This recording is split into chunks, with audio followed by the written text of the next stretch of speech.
J'ai trop le seum. Non, wallah, j'ai trop le seum. Hier, c'était mon anniversaire, si tu veux. Et j'étais trop hypé. Moi, je fonctionne par hype, mon pote. Et je m'étais dit, tu sais quoi, lundi, je passe une super bonne journée. Et mardi, il y a l'épisode de Tokyo Ghoul Re avec Toka, ma petite Toka-chan. Que dalle.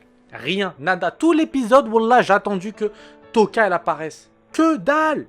J'ai trop le seum. Alors, je garde espoir pour l'épisode prochain, mais même au vu de la preview, de ce que j'ai vu, ça m'étonnerait. Je sais pas, on verra bien. En tout cas, j'avais trop le seum. Salut à tous et à toutes, force et honneur à vous la famille, je vous porte ici, vous le savez. Aujourd'hui, on va parler de l'épisode de Tokyo Ghoul Re. Un épisode qui m'a hypé, même si c'est un épisode assez lent, mine de rien, au début en fait. Un épisode un peu de transition, c'est sur la fin que toute l'action se passe, mais un épisode fort en émotion. Vraiment, je te jure.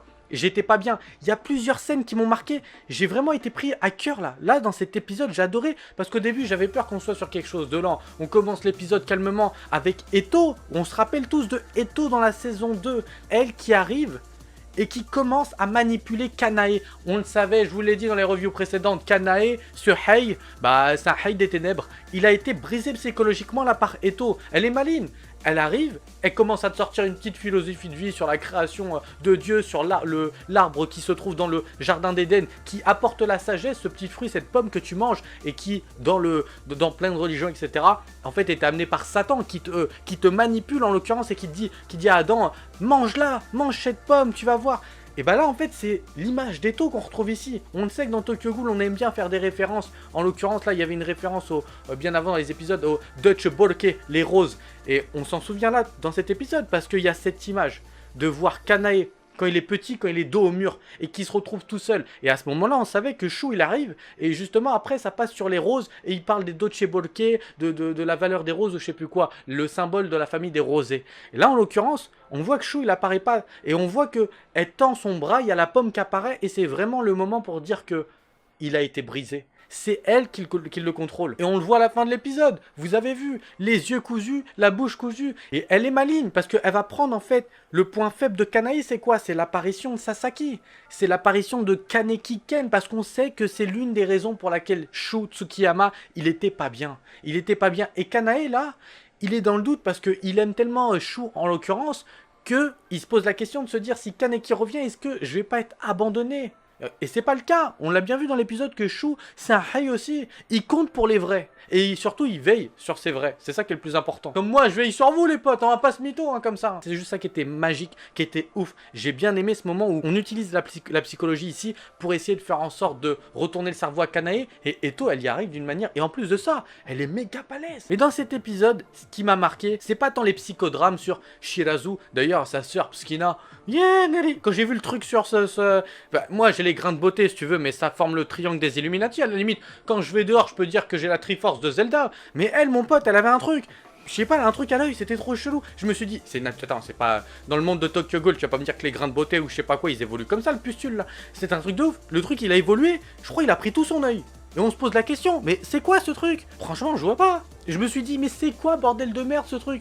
Et Shirazu, en fait, il veut des thunes parce qu'apparemment, les médecins peuvent soigner ça avec de l'argent. Eh mon pote, c'est une tronçonneuse qu'il te faut. Faut appeler Kijima. Dans l'épisode, il a sorti sa tronçonneuse en mode ghoul, je crois. Bah, c'est ça qu'il te faut, hein, parce que là, le truc, on dirait un arbre chelou qui est sorti de son œil. Bon, bref, le psychodrame de Shirazu, c'est qu'effectivement, sa petite sœur, là en l'occurrence, elle est dans le mal. Il veut la soigner. Il décide de se dire, ok, grâce aux paroles d'Urie. Et Urie, j'ai envie de te dire maintenant, peut-être mine de rien que quand il sort ces phrases comme ça qui te les balance à la gueule, qui fait un peu le mal alpha là, il arrive et il dit ouais, il dit à Shirazu, ouais de toute façon qu'est-ce que, enfin en gros on me donne pas d'ordre, si tu veux t'as pas été capable d'ouvrir ta valise avec le quick dedans de nuts là. Je me suis posé la question de me dire, est-ce qu'il a pas fait ça d'une manière ou d'une autre pour essayer de motiver son Hei, son Shab, son chef en l'occurrence ici? Parce que je me pose la question vraiment de me dire qu'Urie il est peut-être pas si mauvais que ça. Ok, on le sait, il a fait des mauvaises choses, il veut absolument toujours être plus fort que les autres, etc. Mais peut-être qu'au fond, il a pas envie de se retrouver seul lui. Peut-être qu'au fond, il aide les autres, comme il a déjà aidé Toru, on le sait. Bon, là en l'occurrence, c'était un peu là-dessus, il y a l'inspecteur en chef qui apparaît et qui dit que c'est toujours difficile de tuer des ghouls parce qu'ils vont ôter des vies, et ça c'est important. Les ghouls sont des vies, et c'est là qu'en fait tout part, c'est là que tout démarre. Sasaki a ici à la recherche de son identité de Kaneki Ken. Juste avant qu'on se pose les questions sur l'identité, on sait que Sasaki, il a infiltré en tant que ghoul avec les autres qui avaient tous des masques super badass, compris celui de Toru, j'ai trop kiffé celui de Toru, et les autres masques étaient super bien badass, j'avais bien aimé. Mais on voit que Sasaki, ça nous rappelle Kaneki Ken, ça fait vraiment chaud au cœur de le revoir comme ça rappelle exactement Kaneki Ken. Et avant que tout ça se passe, on se pose la question quand même de se dire, ok, là on est sur la dernière ligne droite, il va y avoir l'épisode 12, il va y avoir le final. Et on peut supposer que Kaneki Ken va revenir à ce moment-là. Comme dans la saison 1 où Kaneki a changé sur la fin d'épisode. Ils vont nous faire une sorte de cliffhanger de malade, un truc de ouf. Ça va se finir sur un truc de malade, je le pense. Mais il y a quelque chose qui m'intrigue. Il y a un truc qui m'a marqué, qui m'a donné une réponse un peu, si tu veux, c'est de me dire que quand Sasaki il était face à Tsukiyama Shu, et qui lui dit, est-ce que tu connais Kaneki, etc. On sait que Shu il était en face, ouais voilà, il le connaît. Mais il lui dit surtout, Shu lui répond, est-ce que tu es prêt à tout abandonner, ta vie de Sasaki, avec les Quinks, ta vie en tant qu'humain, pour retrouver l'identité de Kaneki, la mémoire, etc. C'est ça. Si jamais il redevient Kaneki, Sasaki, c'est fini. Il n'y aura plus de Sasaki. Et Sasaki qui est fini, il n'y a plus de Quinks. Il n'y a plus ses amis, il n'y a plus la blonde Mado. Il n'y a plus Arima. Toute cette relation qu'il a avec eux. Et quand il dit, non, je ne suis pas prêt à abandonner ça, j'aime cette vie en tant qu'homme, et qu'il le dit avec l'émotion, direct, flashback de malade. Je te jure, je suis remonté dans la saison 1, face à ma petite Toka, Toka je t'aime, face à ma petite, ok j'aime Toka et Momo, et alors il est le problème, face à ma petite Toka quand il est là et qu'elle lui met la bouffe là dans la bouche, mais lui il voulait pas bouffer parce qu'il voulait absolument rester humain, et durant 2, 3, 4 épisodes, jusqu'avec l'idée du café, du vieux, etc. Il veut pas manger parce qu'il veut être humain. Et le désir de Kaneki le plus profond, c'est d'être humain. Et Sasaki, cette personnalité qu'est Sasaki, représente pas le chaos. En fait, moi je pensais qu'elle représentait le chaos, ce qu'avait engendré la torture de Jason vis-à-vis de Kaneki, la souffrance, etc.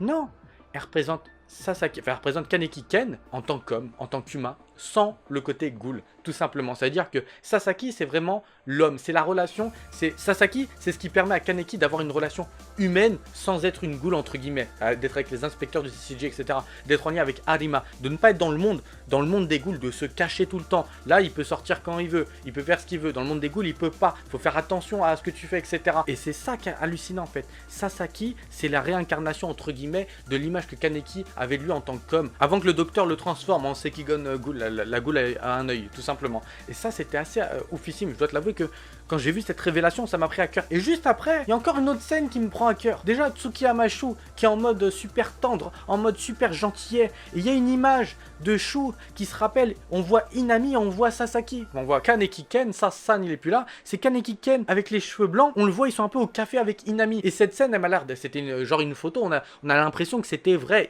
Elle s'est passée. Ce qui veut dire que dans le manga, peut-être que Kaneki Ken aux cheveux blancs, il était retourné avec Inami, etc. Parce que dans la saison 2, pas du tout. Kaneki, il a fait le warrior. Kaneki, il a fait un peu le bâtard, j'ai envie de te dire. Parce que ma petite Toka, je me suis repassé une scène, mon pote, tout le week-end. C'est Toka qui est en face de Kaneki et qui commence à le savate. Et qui lui dit, ouais, tu t'es pris pour un héros de tragédie grecque, etc.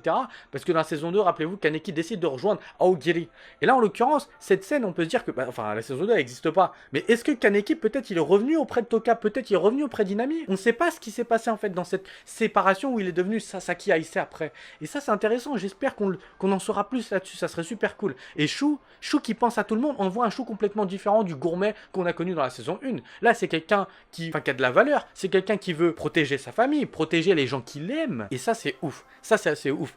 Et avant de parler de ce qui lui arrive, le pauvre Skin, ce qui s'est passé avec Sasaki quand il était face à Mado, Amon Kotaro, c'est obligé, il revient. Là, tu peux pas me dire qu'Amon Kotaro, il revient pas. Moi, je pense maintenant, je me dis peut-être que c'est Amon Kotaro qui fera en sorte que Kaneki redevienne Kaneki. Soit dans un combat, Kaneki va revenir, genre Sasaki, il est à bout face à Eto, face à Kanae, j'en sais rien, parce que dans le générique, on voit quand même qu'il y a Eto qui se fight avec Sasaki. Donc on peut supposer que, voilà. Et surtout qu'en ce moment, j'écoute à balle le générique. Je sais pas pourquoi, maintenant qu'on est bien dans l'univers ancré dans Tokyo Ghoul Rush, je commence à bien kiffer le générique. Hein. Je te jure, je suis avec le piano dès le début, je suis bien dedans. Et on sait qu'il y a le mec avec le sac. J'ai remarqué qu'il apparaît juste après Nishiki, Toka, etc. Et juste après lui, il y a Shu. On pourrait penser que lui c'est Hideyoshi quand même. Franchement, on pourrait mettre un lien là-dessus. Est-ce qu'on va le revoir? C'est ça qui est intéressant parce que ça serait pour moi la deuxième cause qui provoquerait le retour de Kaneki, l'arrivée de Hideyoshi, son meilleur ami. Je pense que Sasaki, même s'il le voit, là, wow, il flash. Après, je vais te dire, Sasaki, c'est pas un vrai, hein, mon pote. Quand il a vu Toka, il n'y a pas eu les souvenirs qui sont revenus. Hein. Et ça, je trouve ça assez deg. Ah, fait chier, franchement. J'ai encore le seum de pas avoir vu Toka, mon pote. Mais un truc de malade, je te jure. Ce qui se passe pour le skin de Tsukiyama Shu, son père qui est... à son âme, mon pote. Je sais pas s'il est mort, on sait pas trop, parce que là je me dis que s'il va dans les mains de Kijima, t'as vu ce qu'il a fait, Kijima? Il appâte un membre de la famille des Rosés et il te le découpe en deux avec sa tronçonneuse, là je sais pas quoi, qui a l'air d'être un truc de ghoul, j'en sais rien, et il te le découpe en deux comme ça, quoi. Je vais te dire, mais lui il est chelou, lui on sait que j'espère qu'il va mourir, Kijima. Moi je m'en fous, moi j'espère qu'il va crever, Kijima. Parce que je l'aime pas, tiens, ce perso je peux pas le voir. Tu sais, le mec il a pas de cœur, rien du tout, pas de dignité, je l'aime pas. Mais par contre, le père de Shu, c'est avec, je veux dire, avec grâce qu'il arrive et qui fait face aux membres du CCG. En plus, là-bas, le CCG, j'ai envie de te dire, c'est un peu Secret Story, mon pote. Tout le monde se crache sur la gueule de l'autre. Hein. C'est un film, ce truc. Ils sont tous là, essayer de couper des têtes, essayer de monter. Et surtout qu'on voit un personnage, je sais pas s'il est important, le vieux qui est en kimono, qui a une putain de longue de barbe et qui a des cheveux super longs. Et lui, il a l'air bien badass parce que lui, ça a l'air d'être le chef du CCG, mais genre chef du top des chefs, quoi. Et là, tu te dis peut-être que lui, il est fort. Peut-être que lui, il pèse dans le game. J'en ai aucune idée. Et Shu, qui, sur la fin, en fait, disparaît, voit sa famille anéantie. Il voit que son père lui a laissé, en fait, d'autres membres du groupe Tsukiyama. Et en l'occurrence, il va devenir un peu le chef de la famille Tsukiyama, là. Il est tout seul. C'est le dernier survivant. Le last survivor, mon pote. Et là, il n'a pas le choix. Qu'est-ce qui va se passer?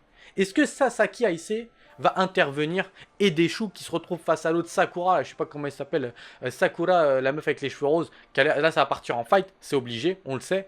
Je me pose la question, vraiment je me pose la question de ce qui peut se passer, parce que là, j'ai aucune info. Si jamais il faut une pause dans l'épisode 12, j'ai trop le seum. Encore une fois, j'ai trop le seum, ma petite Toka. Bah mais moi ça me fait chier parce que je me dis, elle est où Toka? Ils sont où tout cela? Inami qui est coincé au CCG.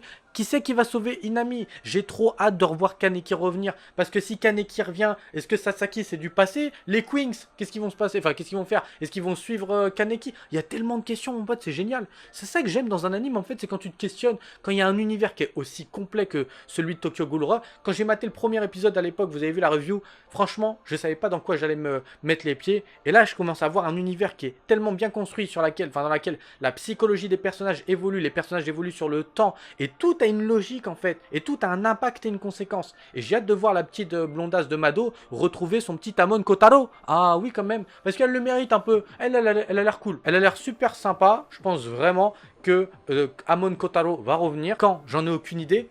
Mais si elle revient, ça peut faire en effet que Kaneki, en fait, il va se ressentir un peu soulagé de se dire qu'il est pas mort. Et peut-être qu'Amon Kotaro pourrait provoquer le retour exprès volontairement de Kaneki Ken, parce qu'on sait pas. Il est un peu dans les Darkness Kotaro pour l'instant, enfin Amon, on sait pas ce qu'il fait quoi. Ce qui me tuerait, c'est vraiment du blabla sur les derniers épisodes et rien d'autre d'intéressant. En tout cas les amis, je vous dis à la prochaine. Anime à voir sur c'était mon anniversaire lundi, donc j'ai pas pu faire d'anime à voir. Je vous fais un anime à voir au plus rapidement possible, normalement pour vendredi. Normalement si tout se passe bien, Inch'Allah j'ai envie de te dire.